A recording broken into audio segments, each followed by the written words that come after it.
అందరికీ వందనాలండి. ఈ సమయంలో ఒక ప్రత్యేకమైనటువంటి వీడియో చేసి మీ ముందుకు తీసుకొని రావడం జరుగుతుంది. ఈ మధ్యకాలంలో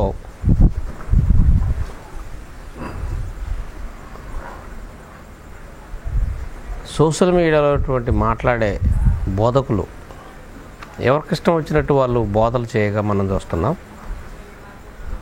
ఈరోజు కూడా ఒక విషయాన్ని మీ ముందు నేను పెడతాను.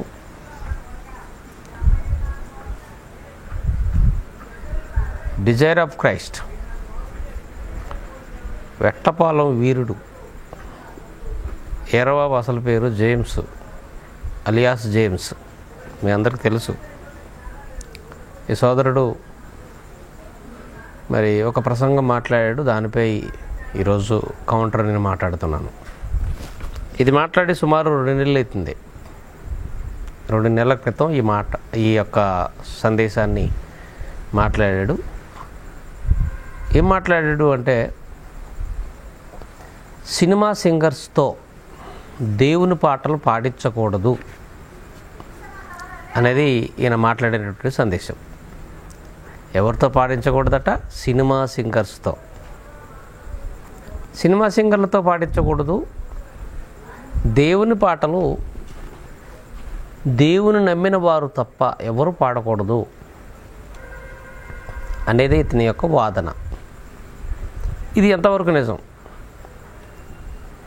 మరి వెట్టపాలెం జేమ్స్ వయసులో నాకంటే చాలా చిన్నవాడు. మరి నేను మాట్లాడటం అవసరమా అని అంటే, సత్యానికి విరోధంగా మాట్లాడినప్పుడు నేను మాట్లాడటం సరి అయినదే. మీరు ఒకరికొకరు బుద్ధి చెప్పుకోండి అనే వాక్యం చెప్పింది కనుక, ఒకరినొకరు హెచ్చరించుకోండి అనే వాక్యం చెప్పింది కనుక, చిన్నవాడైనా పెద్దవాడైనా వాక్య విరుద్ధంగా ఉన్నప్పుడు సేవకుడికి హెచ్చరించవలసినటువంటి అవసరత ఉంటుంది. కాబట్టి నేను మాట్లాడటం వాక్యానుసారమే అని మీకు నేను జ్ఞాపకం చేస్తాను. ఇతను ఏం మాట్లాడాడో మొదటిగా ఒక వీడియో క్లిప్ చూడండి. అతను మాట్లాడిన దాంట్లో నుంచి ఒక క్లిప్ మీకు నేను పెడుతున్నాను, చూడండి.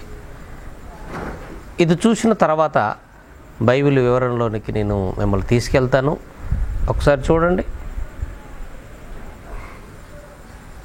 పాటలు పాడుతున్నవాడు ఎవడ పడితే వాడు పాడడానికి వీల్లేదు. ఎవడ పడితే వాడు పాడడానికి వీల్లేదు. అదొక సేవ. వాక్యం బోధించడం ఎంత ప్రత్యేకమైన పరిచర్యో, సహోదరులకి వంట వడ్డించడం ఎంత ప్రత్యేకమైన పరిచర్యో, పేదవారిని ఆదరించడం ఎంత ప్రత్యేకమైన పరిచర్యో, దేవునికి స్తుతి కీర్తనలు పాడడం కూడా ఒక ప్రత్యేకమైన పరిచర్య.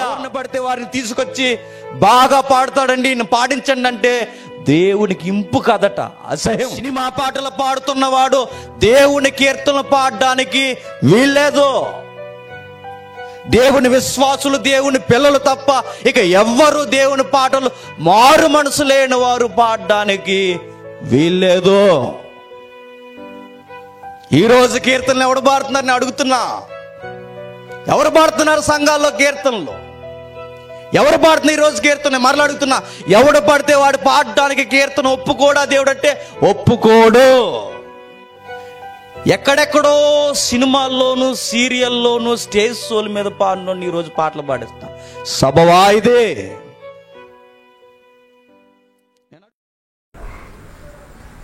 ఓకే, చూశారు కదండి, చూశారుగా ఏమంటున్నాడు? దేవుని పాటలు సినిమా సింగర్లు పాడటం ఏంటి? దేవుని పాటలు సినిమా సింగర్స్ పాడటం వలన దేవునికి మహిమ ఎలా వస్తుంది అని పాత నిబంధన గ్రంథంలో ఒక సందర్భాన్ని జ్ఞాపకం చేస్తున్నాడు. ఎవరు, ఏ సందర్భం, ఆ సందర్భంలో ఎవరున్నారు, అసలు ఏంటి విషయం అనంటే, దావీదు కుటుంబ సభ్యుడు ఆసాపు మనందరికీ తెలుసు. నేను ఇతని గురించి చాలాసార్లు ప్రసంగాల్లో కూడా నేను మాట్లాడాను. స్తుతి విధానం కలదా అనే ఒక సందేశంలో ఎక్కువగా ఇతని గురించి నేను మాట్లాడాను. ఈ ఆసాబు అనేటువంటి దీర్ఘదర్శి, గాయకుడు, రచయిత, ఆయనకి చాలా క్వాలిఫికేషన్స్ ఉన్నాయి బైబిల్లో. మంచి రైటర్ అని, మంచి సాంగ్స్ రాసేవాడని, గీతాలాపన చేస్తాడు అని, దీర్ఘదర్శి అని, చాలా మంచి క్వాలిటీస్ ఉన్నాయి ఆయనకి. ఈ ఆసాపును చూపిస్తున్నాడు. ఆసాపే కాదు, దావీదు గారు ఒక మంచి దేవుని ప్రేమికుడు. మీ అందరికి తెలుసు దేవుని ప్రేమికుడు అంటే దేవుణ్ణి బాగా ఇష్టపడేవాడు. ఎంత ఇష్టపడేవాడు అంటే తంబురతో, సితారతో నాట్యం చేసి దేవుణ్ణి స్తుతించినటువంటి చరిత్ర దావీదు జీవితంలో మనకు కనపడుతుంది. చాలా దేవుని ఇష్టపడేవాడు. ఎంత ఇష్టపడేవాడో దేవుడి కోసం అంతగా బ్రతకటానికి సిద్ధపడినవాడు దావీదు. దేవుని అమితంగా ఇష్టపడేవాడు, దేవుడి మనసును తెలుసుకున్నవాడు, దేవుని హృదయానుసారుడు, దేవుని యొక్క ఇష్టానుసారంగా జీవించిన వ్యక్తి, దేవుడేంటో పసిగట్టిన వ్యక్తి దావీదు. దావీదు జీవితంలో ఎన్నో వండర్స్ మనకు కనపడతాయి. దావీదు జీవితంలో ఎన్నో అద్భుతాలు మనం చూడగలము. దావీదు దేవుని కొరకు చేసిన కార్యాలు ఎన్నో ఉన్నాయి. దేవుని కొరకు ఎన్నో యుద్ధాలు చేశాడు. దేవుని మందిరం కూడా కట్టాలనుకున్నాడు. అంతేకాదు, దావీదు ఏం చేశాడు అంటే దేవుణ్ణి స్తుతి చేసే ఒక టీమును తయారు చేశాడు. దేవుణ్ణి స్తుతించే ఒక టీమును తయారు చేశాడు. స్తుతి చేయు విచారణ ఏర్పాటు చేశాడు. ఇది ఎక్కడుంది బైబిల్లో? ఒక్కసారి చూడండి. దినవృత్తాంతాల మొదటి గ్రంథము. ఒక్కసారి మీ చేతిలో ఉన్న బైబిల్ విప్పి చూడండి జాగ్రత్తగా, అందరం చూద్దాము. దినవృత్తాంతాల మొదటి గ్రంథము 16వ అధ్యాయము 7వ వచనాన్ని మనం చదువుకుందాం, బాగుంటుంది. ఆ దినమందు 7వ వచనం చూడండి. దినవృత్తాంతాల మొదటి గ్రంథము 16వ అధ్యాయం 7వ వచనంలో నుంచి నేను చదువుతున్నాను. ఆ దినమందు యెహోవాను స్తుతి చేయు విచారణ ఏర్పరిచి దావీదు ఆసాబు చేతికి వాని బంధువుల చేతికి వానిని దానిని అప్పగించెను. ఆ స్తుతి విధానమేదనగా, దావీదు ఎంత గొప్పవాడు, ఎంత మంచివాడు అంటే దేవుణ్ణి స్తుతించటానికి ఒక సపరేట్ టీంని పాటలు పాడుతూ స్తుతించటం, వాయిద్యాలతో దేవుని స్తుతించటం, ఒక టీంను తయారు చేశాడు దావీదు. ఆ టీం అంతటికి నాయకుడిగా ఆసాబును మనం చూస్తున్నాం. అదే కదండి. ఆ దినమందు యెహోవాను స్తుతి చేయి విచారణ ఏర్పరిచి దావీదు ఆసాపు చేతికి వారి బంధువుల చేతికి దానిని అప్పగించెను.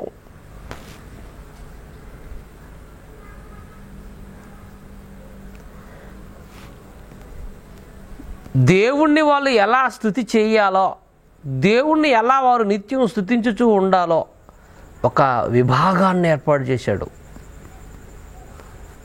ముఖ్యమంత్రులు ఉంటారనుకో, ముఖ్యమంత్రి కింద ఎంతోమంది మంత్రులు ఉంటారు.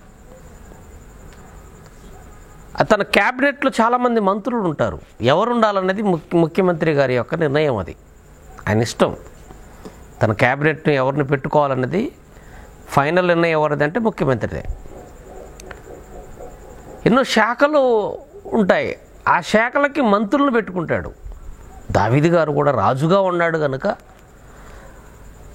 రాజుగా ఉన్నటువంటి ఆయన, దేవుణ్ణి అమితంగా ప్రేమించినటువంటి ఆయన, దేవుణ్ణి స్తుతి చేయి విచారణ ఏర్పాటు చేసి దానికి ఆసాబును అతని కుటుంబకుల చేతికి దాన్ని అప్పగించాడు. ఇగో ఈ విషయాన్ని అంతా మీరు చూసుకోండి. దేవుని స్తుతించే విధానం మీకు నేను చెప్తున్నాను. దేవుణ్ణి స్తుతించే విచారణ మీకు నేను ఏర్పాటు చేస్తున్నాను. దేవుణ్ణి మీరు స్తుతించాలి, ఘనపరచాలి పాటలతో, వాయిద్యాలతో అనని సుమారు 250 నుంచి 288 మంది గాయకులతో ఒక ప్రత్యేకమైన ఒక టీంని ఏర్పాటు చేసి దేవుణ్ణి ఘనపరచటానికి పాటలతో వివిధ రకాలుగా దేవుణ్ణి మహిమపరచటానికి, ఆరాధించటానికి ఒక టీముని ఏర్పాటు చేసినట్టు మనం చూస్తున్నాం. ఇది ఈ వెట్లపాలెం జేమ్స్ మనకు చూపించేది.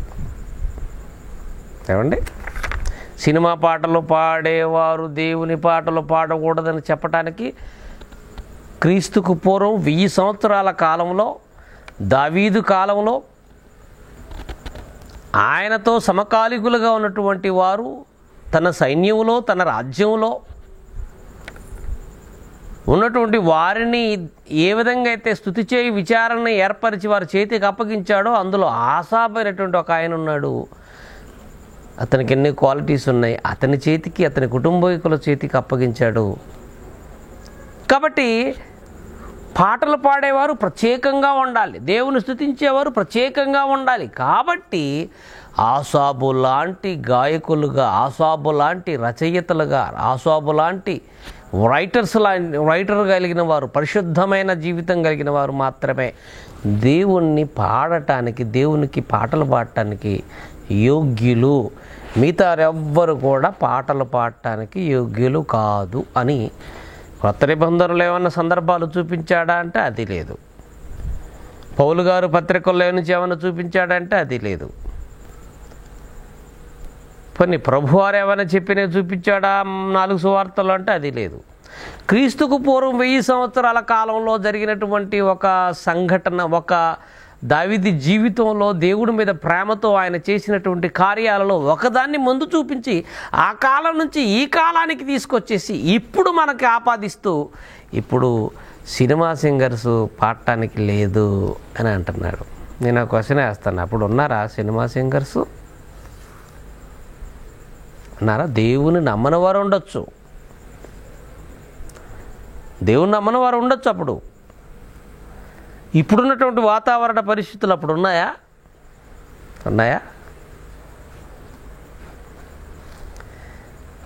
కాబట్టి దేవుణ్ణి స్తుతించాలంటే, పాడాలంటే ఒక నీతిమంతులు మాత్రమే యోగ్యులు, మిగతా వాళ్ళు యోగ్యులు కాదు అని అనటం, అది ఈ కాలానికి ఆపాదించటం అనేది నాకైతే చాలా వాక్య విరుద్ధంగా కనిపిస్తుంది. ఎందుకు అంటే ఒక విషయాన్ని మనం గుర్తుపెట్టుకోవాలి, దేవుడు మంచి వాళ్ళనే కాదు చెడ్డవాళ్ళని కూడా వాడుకుంటాడు. దేవుడు మంచి వాళ్ళనే కాదండి, చెడ్డవాళ్ళని కూడా వాడుకుంటాడు. చెడ్డవారిని కూడా తన పని కొరకు వాడుకుంటాడు. అయినా దేవుడు అవయవాలు ఇచ్చిన దేవుడే కదండి. చూడండి, ఒక మాట చదువుకుందామా బైబిల్ గ్రంథంలో నుంచి?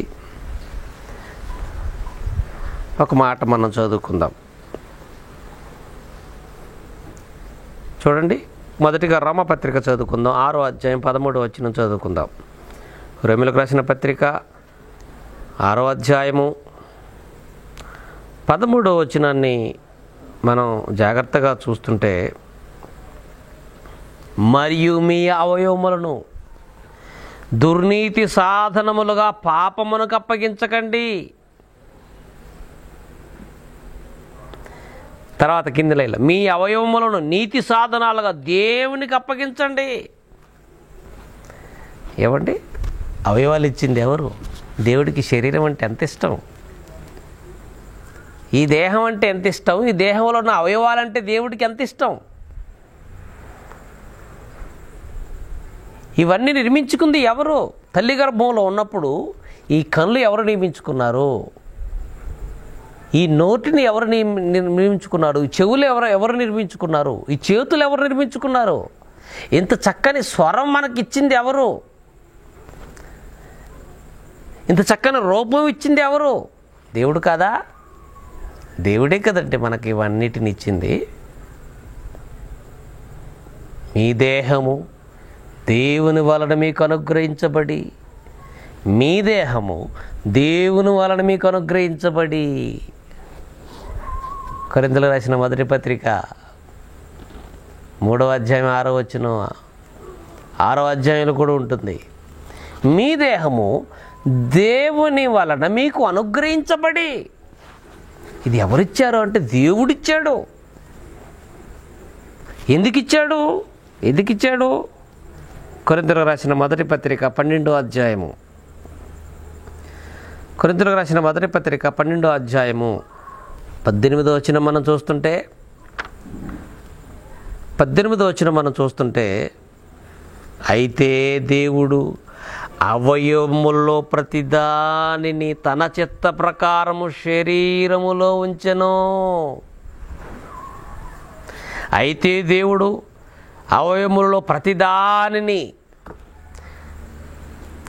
ఈ శరీరము లోపల ప్రతి అవయవాన్ని కూడా దేవుడు అవయవములలో ప్రతిదానిని తన చిత్త ప్రకారం శరీరములో ఉంచెను.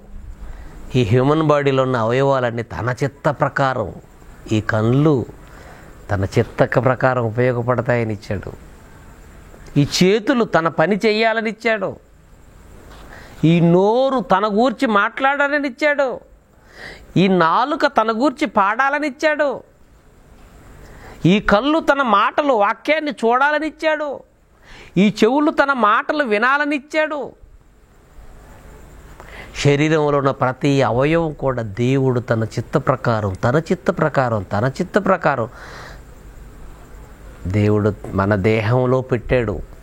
అంటే ఈ దేహము దేవుడి వలన అనుగ్రహించబడి, ఎందుకు అనుగ్రహించాడు అంటే మనమంతా దేవుని చిత్తాన్ని జరిగించటం కోసం ఈ అవయవాలన్నిటిని వాడతామని ఇచ్చాడు. సాతానుగాడు తెలివిగా ఏం చేశాడు? దేవుడు వీటిని అనుగ్రహిస్తే, దేహాన్ని దేవుడు మనకు అనుగ్రహిస్తే, సాతాను తన అస్త్రాలుగా, దుర్నీతి సాధనాలుగా వాడుకుంటున్నాడు. వాడు కాదనగలరా?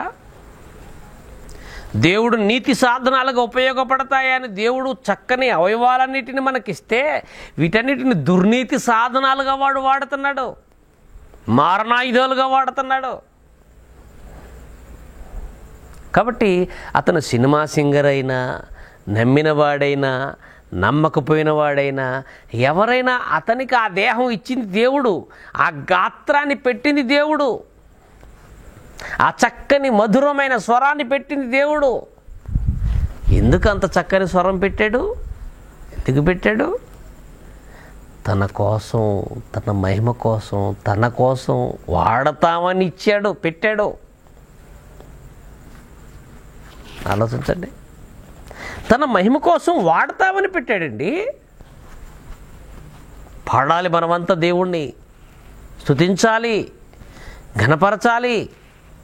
పాటలతో దేవుణ్ణి, ఈ నోటితో దేవుణ్ణి గీతాలాపన చేయాలి, దేవుడి గురించి పాడాలి, దేవుని గురించి మాట్లాడాలి. అందుకే అవయవాలు ఇచ్చాడండి దేవుడు.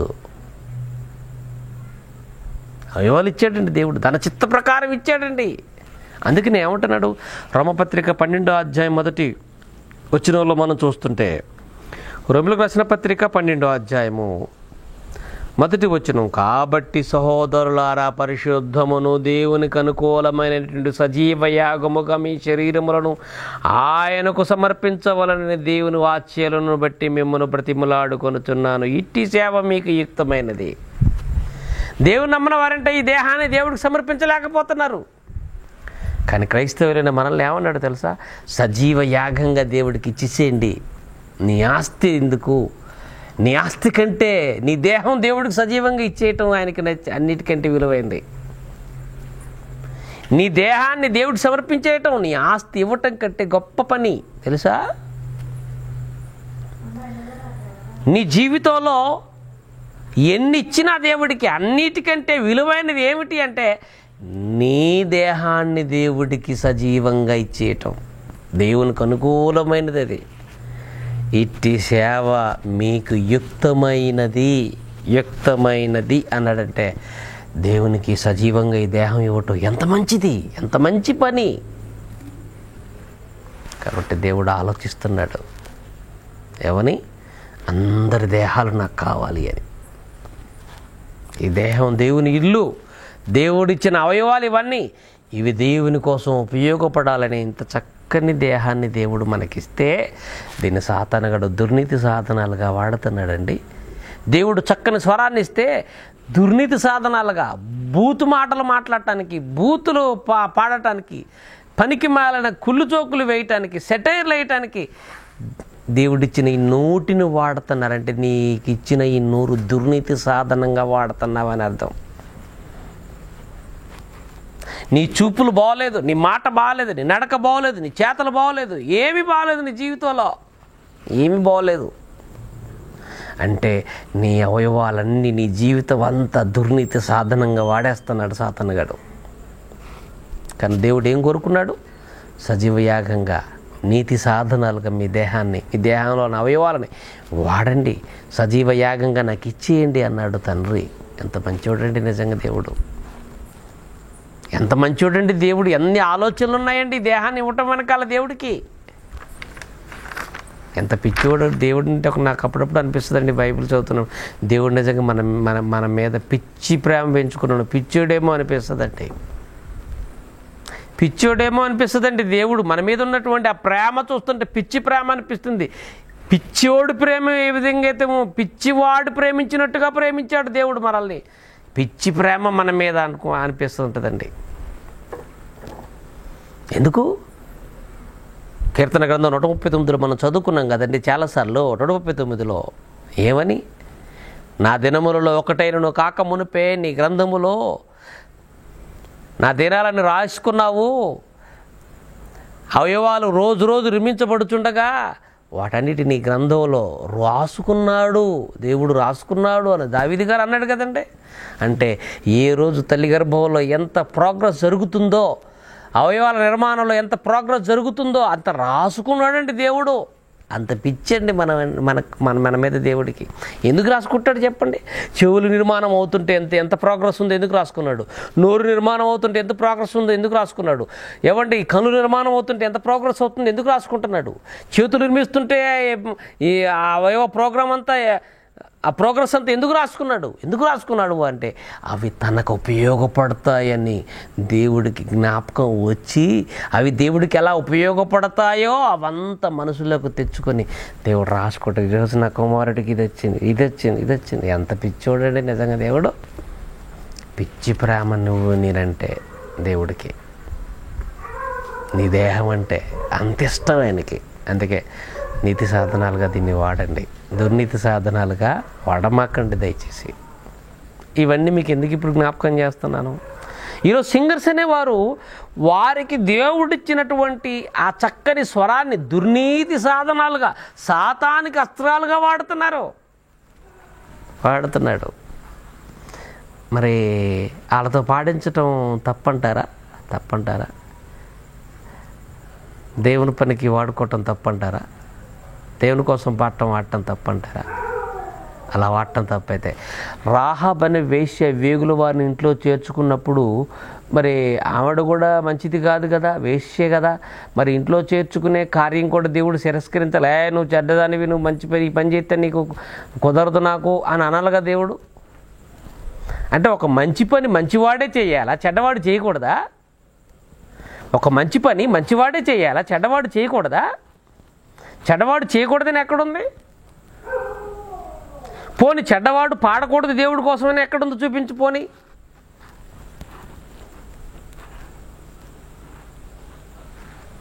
ఆ సమయానికి పాడేవారు కావాలి. అయినా పాడించేది దేవుణ్ణి వారు పాడటం వల్ల దేవునికి మహిమ రాదంటున్నావు కదా.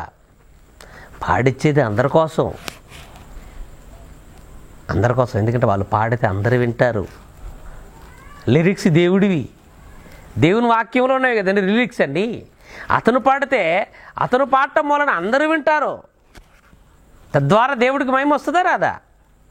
అందరి కోసం పాడిస్తున్నారు తప్ప, అందరి కోసం వారితో పాడిస్తున్నారు తప్ప, పాడేవారు దేవుని స్తుతించటానికి మాత్రమే, గణపరచడానికి మాత్రమే అని అనుకుంటే, ఇదిగో వారు పాడుతున్న దాన్ని బట్టి దేవుని ఎరుగుని వారి మధ్యకి దేవుని లిరిక్స్ వెళ్తున్నాయిగా. వారి పాడిన దాన్ని బట్టి వాళ్ళు చూస్తున్నారుగా, వింటున్నారుగా. వారి గాత్రం ద్వారా దేవుని లిరిక్స్ సమాజంలోకి వెళ్తున్నాయిగా. తద్వారా దేవునికి మహిమ రావటం లేదా? వాళ్ళు చెడ్డవాళ్ళే కావచ్చు, పాడేవారు చెడ్డవాళ్ళు కావచ్చేమో. కానీ వారి పాఠం వలన అనేక మంది వింటున్నారు. ఓ బాలసుబ్రహ్మణ్యం పాడారు అనుకోండి, అది దేవుని నమ్మని వాడే.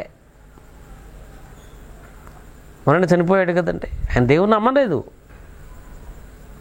కానీ దేవుని సువార్త అతని దగ్గరికి లిరిక్స్ రూపంలో వెళ్తుందండి. తద్వారా మారే అవకాశం లేదా? ఆయన మారకపోవచ్చు, ఇంకెవరు మారలేదా? సువార్త అందుతుందండి. ఇప్పుడు మన సువార్త ప్రకటించిన వాళ్ళందరూ మారిపోయారా? లిరిక్స్ ఎవరి దగ్గరికి వెళ్తున్నాయి వారందరూ మారటానికి? సువార్తను నోటితో చెప్తేనే అందరూ మారలేదు కదా. లిరిక్స్ వాళ్ళ దగ్గరికి వెళ్ళిపోతే అందరు ఎలా మారుతారు? కొందరైనా మార్పు. ఇప్పుడు సువార్త ద్వారా కొందరు మారుతున్నారు కదా.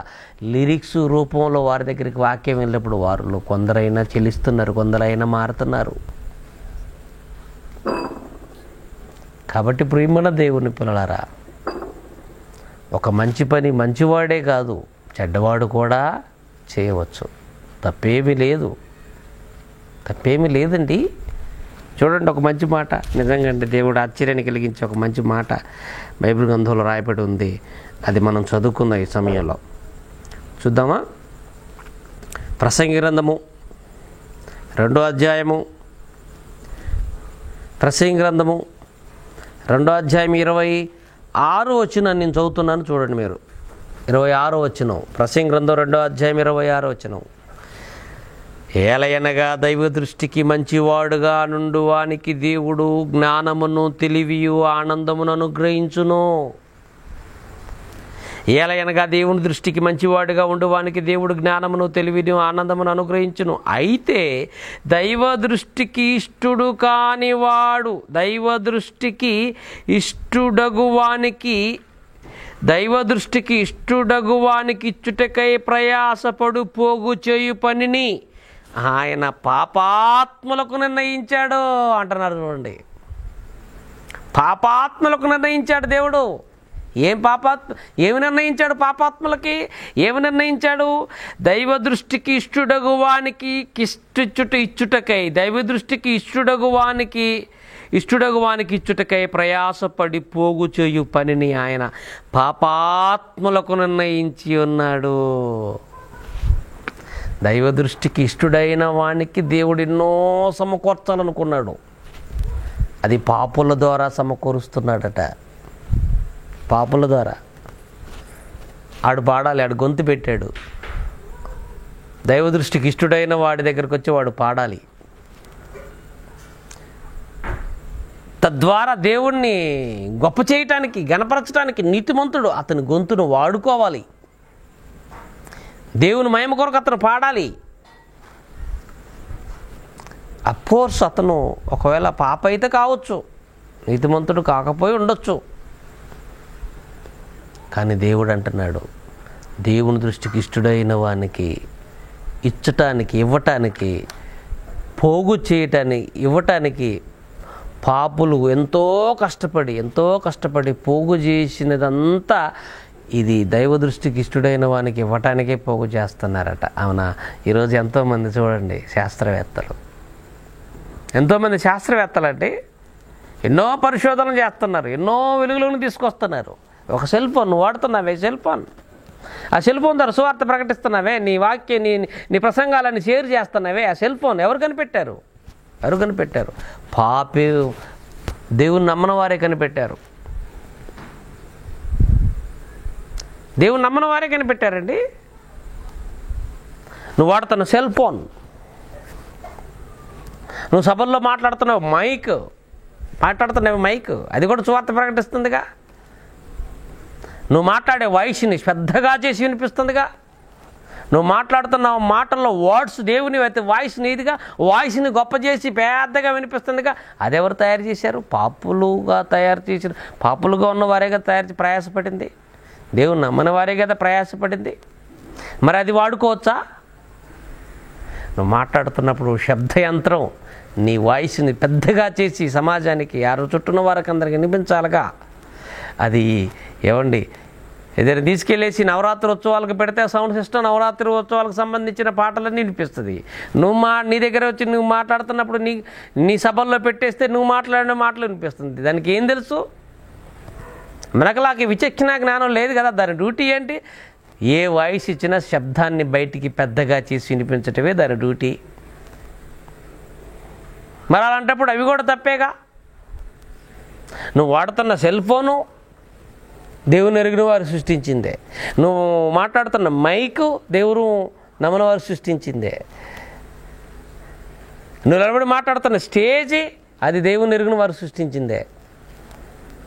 డెకరేషన్, ఫ్లెక్సీలు, డిజైనింగు అంత నీతిమంతులు చేస్తున్నారా? లైటింగ్, అరేంజ్మెంట్స్ అంత దేవుని పిల్లలా చేస్తున్నారా? అప్పటిదాకా ఎక్కడో ఉపయోగపడ్డాయి, దేనికో లోక సంబంధమైన వాటికి ఉపయోగపడ్డాయి మెటీరియల్ అంతా. ఆ సౌండ్ సిస్టమ్ కానీ, ఆ స్టేజీ కానీ, ఏమంటే ఆ డెకరేషన్ కానీ, ఆ లైట్లు కానీ, ఆ జనరేటర్ కానీ, అవన్నీ కూడా లోక సంబంధంగా ఎక్కడో వాడి తీసుకొచ్చేసి మళ్ళీ ఎక్కడ పెడతారు. మరి అంటే అవన్నీ పాపులు సృష్టించిందే కదండి. అలాంటి దేవుని ఎరుగున వారు సృష్టించింది కదా. ఇది తప్పైనప్పుడు అది ఎందుకు రైట్ అవుతుంది? మరి నువ్వు అన్న ప్రకారంగా ఇది తప్పైనప్పుడు అది కూడా తప్పు అవ్వాలి, ఇది రైట్ అయినప్పుడు అది కూడా రైట్ అవ్వాలి.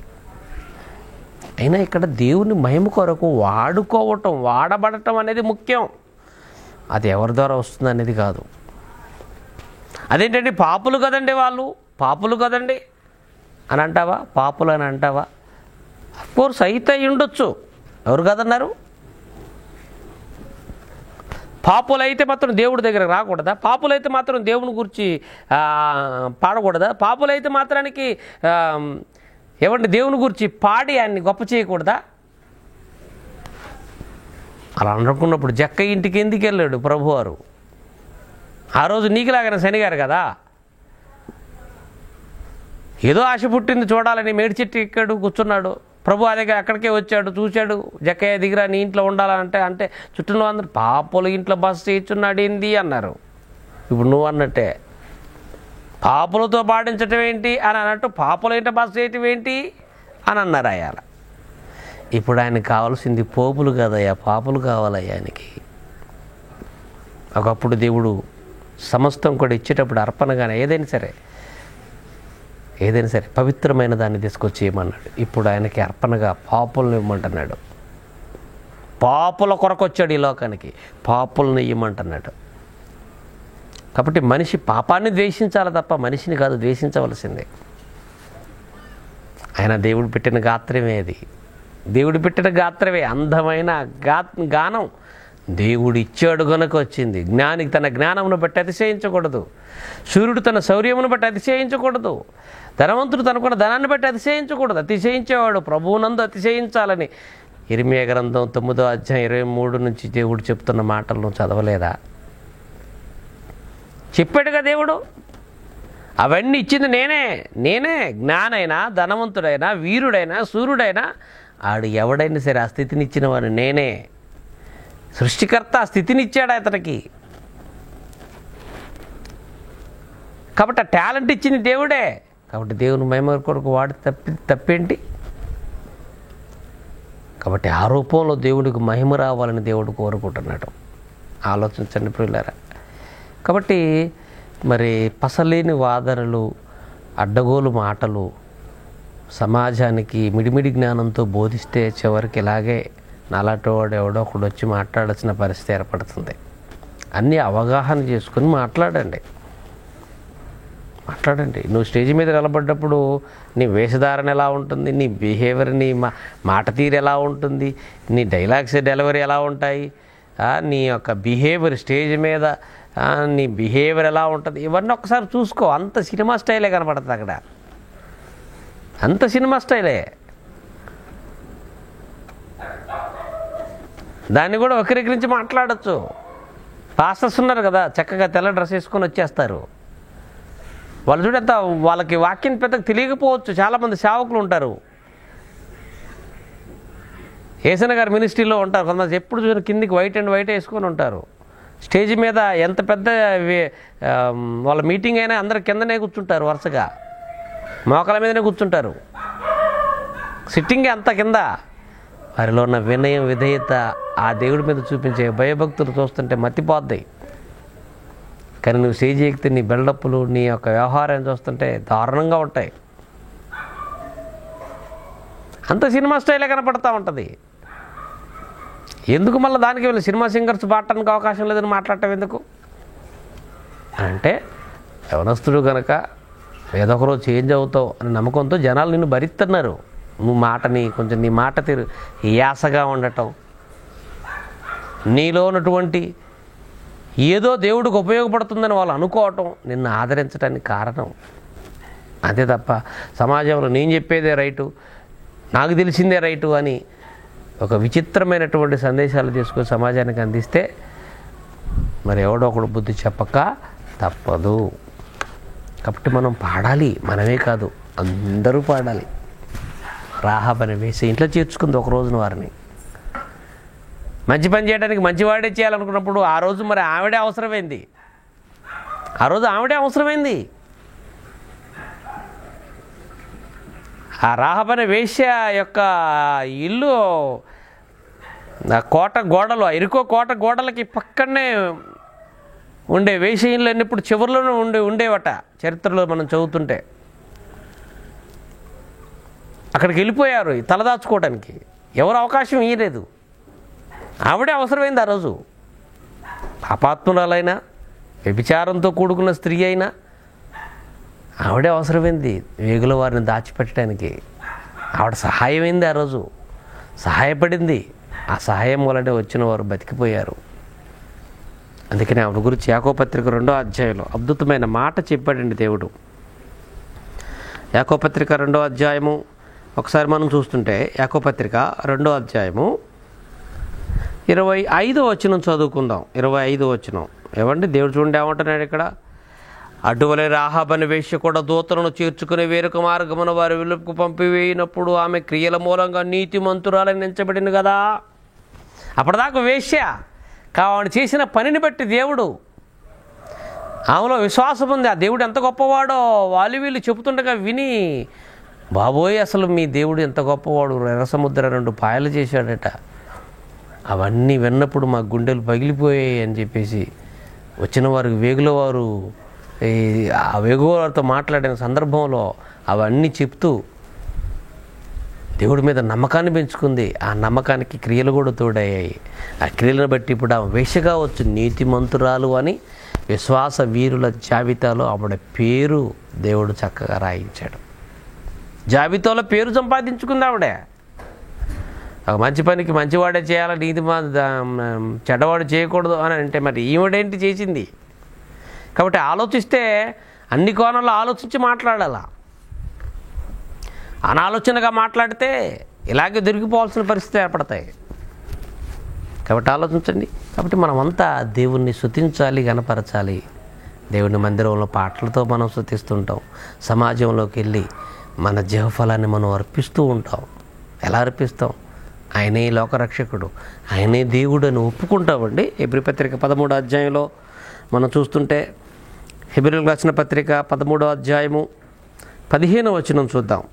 హెబ్రీయులకు రాసిన పత్రిక 13వ అధ్యాయము 15వ వచనం మనం చూస్తుంటే చూడండి ఇక్కడ ఏం రాయబడిందో. కాబట్టి ఆయన ద్వారా మనం ఎల్లప్పుడూ దేవునికి స్తుతి యాగము చేయదము, అనగా ఆయన నామమును ఒప్పుకొనుచు జీవఫలము అర్పించేదము. ఆయన నామాన్ని ఒప్పుకొని జీవఫలం అర్పించటం, దేవుని సన్నిధిలో దేవుని మందిరంలో కూడుకొని ఆయన పాటలు పాడటం, ఆయన పాడుతూ స్తుతించటం ఒక విషయం అయితే, ఆయన గురించి పాడటం ఒక విషయం అయితే, సమాజంలోకి వెళ్ళి ఆయన గురించి చెప్పటం, ఆయన నామాన్ని ఒప్పుకోవటం, అది జీవఫలం అర్పించటం అంటే. ఆయన గురించి పాడాలి, ఆయన గురించి సమాజంలోకి వెళ్ళి చెప్పాలి, అది స్తుతియాగం చేయటం, అది దేవుణ్ణి ఘనపరచటం, అది ఆయన్ని గొప్ప చేయటం అవుతుంది.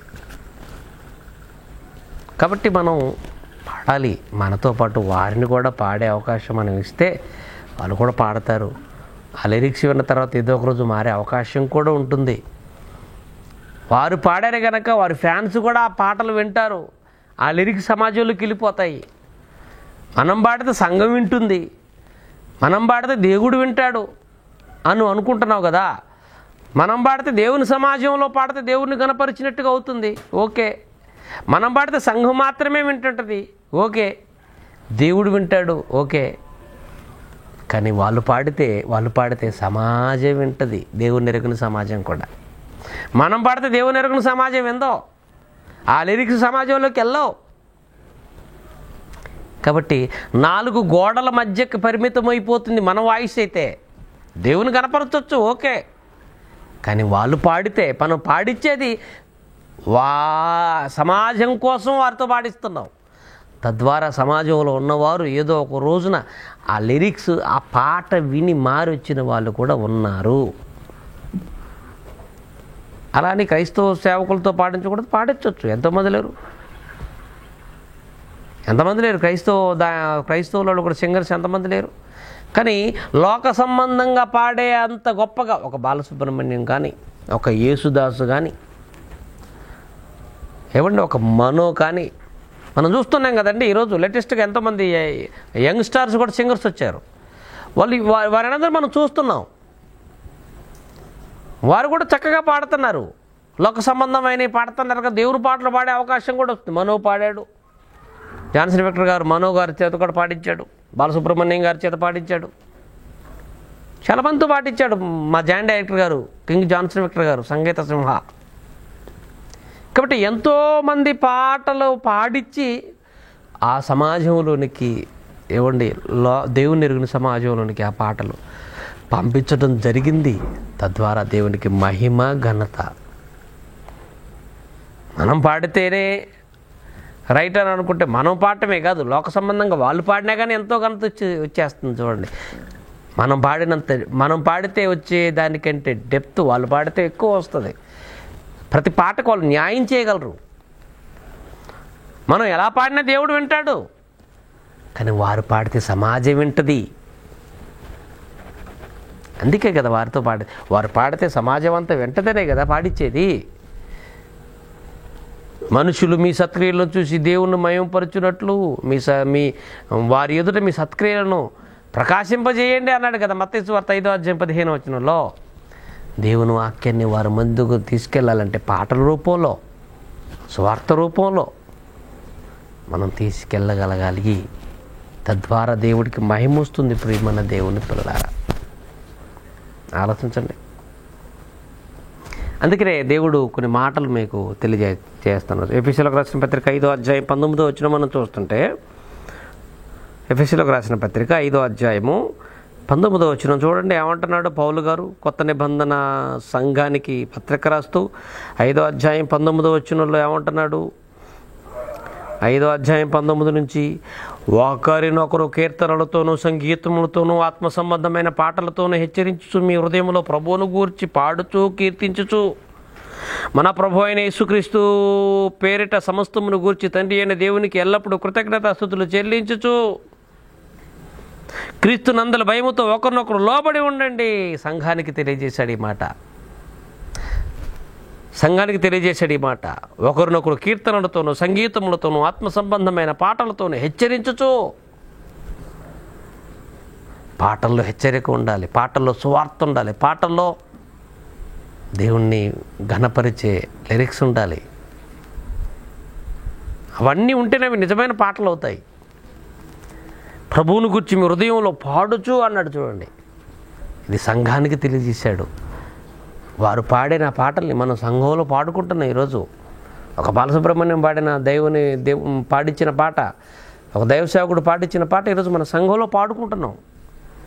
వారు పాడితే డెప్త్గా చక్కగా పాడతారు కనుక ఆ పాటలు మనం వినేసి మనం దేవుణ్ణి గణపరచడానికి సిద్ధపడుతున్నాం. మనం కూడా దేవునికి పాడటానికి సిద్ధపడుతున్నాం.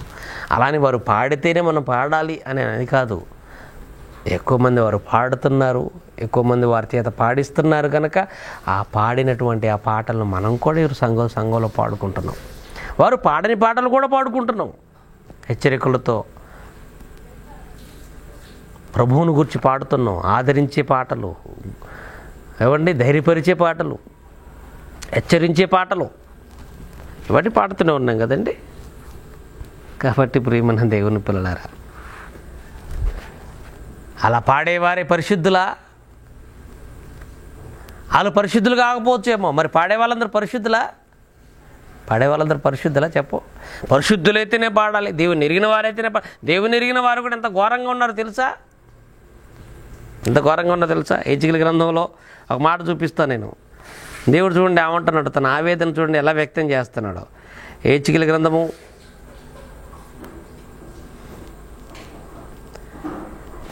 33 ఒక్కసారి మనం చూడగలిగితే 33వ అధ్యాయము, హెచ్కేల్ గ్రంథం 33వ అధ్యాయము 31వ వచనం 33, 31 మనం చూడగలిగితే చూడండి, దేవుడు చూడండి ఇక్కడ ఏమంటున్నాడు.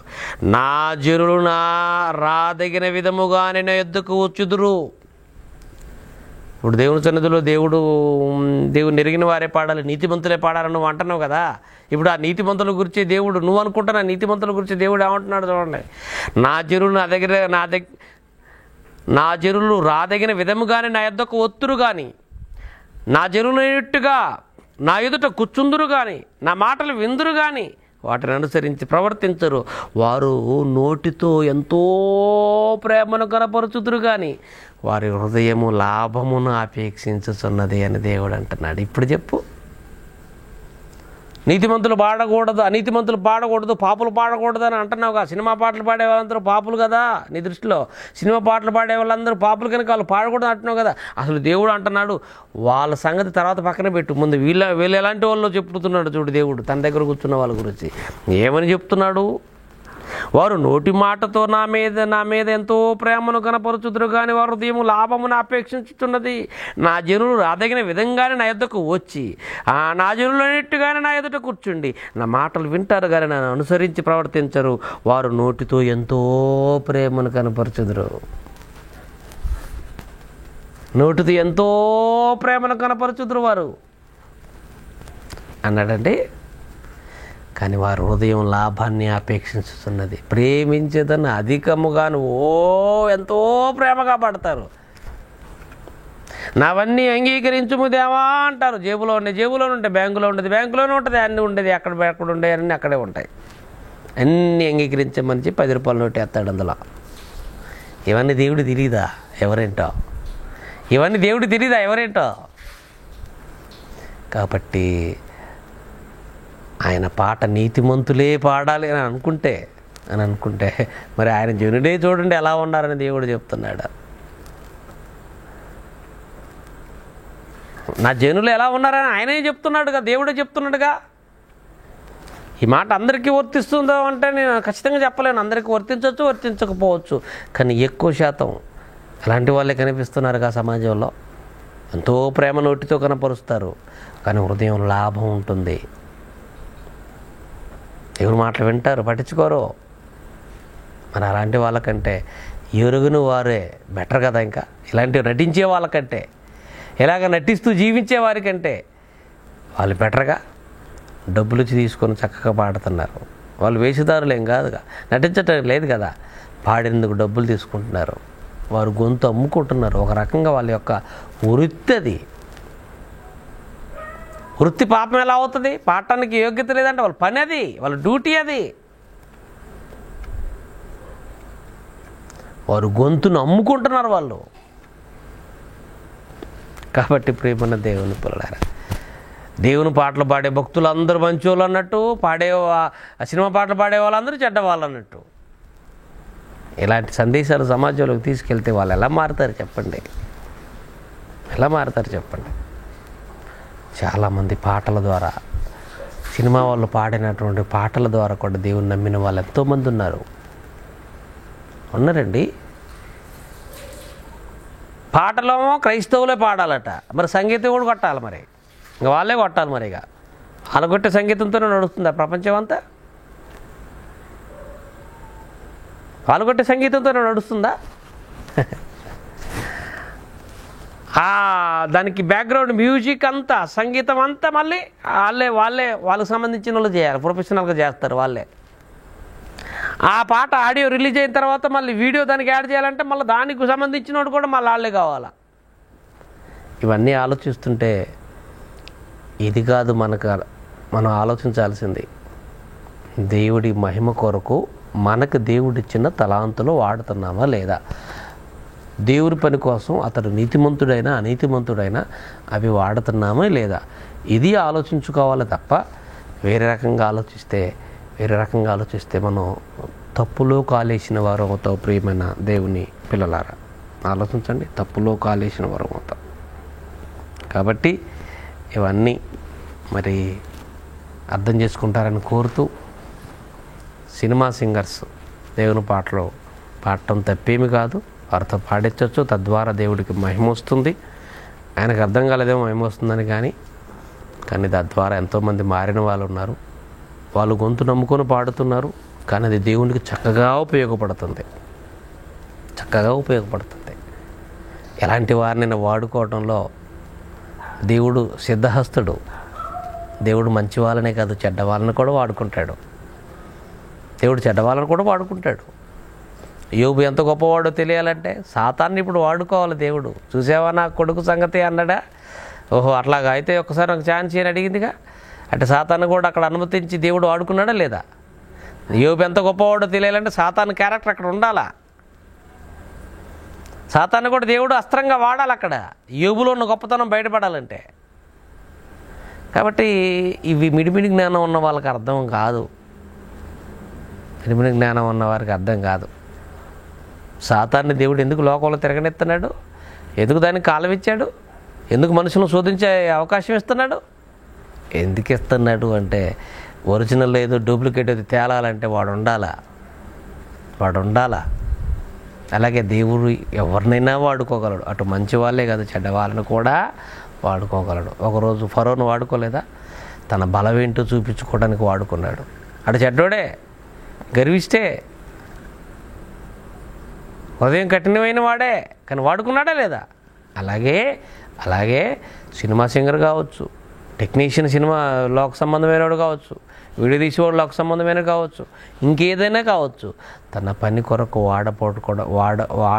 వాడబడేవాడిగా అతనుకున్న తలాంతు దేవుని పని కొరకు ఉపయోగించుకోవటానికి అనుకూలంగా ఉంటే తప్పనిసరిగా దేవుడు అది వాడుకోవటానికి దేవుడు వారికి ఇచ్చాడన్న సంగతి మనం మర్చిపోక, దేవుని మహిమ కొరకు వారన్నిటినీ వాడుకున్న తలాంతులను మనం వాడి దేవుణ్ణి గొప్ప చేసే పనిలో మనందరం ఉండాలి. మరి మా జాన్సన్ విక్టర్ గారు చూడండి ఎంతమందితో పాడించాడు. ఎంత చక్కని పాటలు అండి నిజంగా. ఆయన పాడతారు ఫస్ట్, ఆ డెప్త్ రాదని మళ్ళీ సింగర్తో పాడిస్తాడు. అట్లా ఎన్నో పాటలు పాడించాడు మా జాన్ డైరెక్టర్ గారు. కాబట్టి తప్పేమీ కాదు అని మీ అందరికీ తెలియజేసుకుంటూ, జేమ్స్ మాట్లాడింది తప్పని మీ అందరికీ తెలియజేస్తూ ఈ నా మాటలు ముగిస్తున్నాను. థ్యాంక్ యూ అనండి.